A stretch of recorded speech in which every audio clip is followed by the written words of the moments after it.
The conundrum about indecision is that if you ask a buyer, are they being decisive? 100% of people will say, no, I can make a decision, no problem. But it comes to that point when you got to put the old John Hancock on a piece of paper, it get a little bit indecisive because this is an error of commission.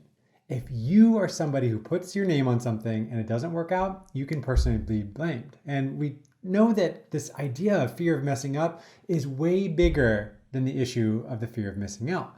So when you're judging a decision, it comes in three varieties. The first one is a valuation problem.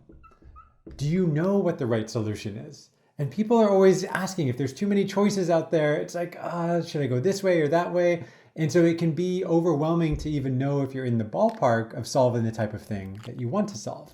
But let's say that that's not your issue. The second most common type of indecision will come up with homework. Have I done enough research to figure out what are all the potential things out there, or based on all of the systems that I have in my own company and what it can integrate with the solution I'm looking for, do they all line up? Because one of the worst things that could happen is that you're responsible for checking out that everything will work in the environment, but then you realize that maybe a legacy system isn't quite set up, or the integration that you thought would work via API is just too painful to get going. The third type of issue is, will I get the results that I paid for? Whenever we have to invest in something, there's risk. We know that we can get excited about what the opportunities of the solution will be if everything works smoothly, but most buyers have been burned before. And so this idea of like, I got the right information, I know it's the right solution, but will it actually provide value? That is the third type of indecision.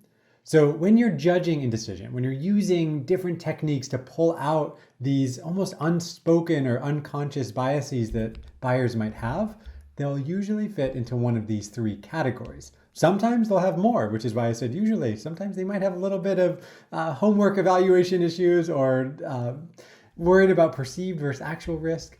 But the important thing is to know that this isn't static. Just because you check for indecision one time doesn't mean that indecision won't creep up later into your relationship. So knowing how to verify indecision through different stakeholders is what we're going to learn more about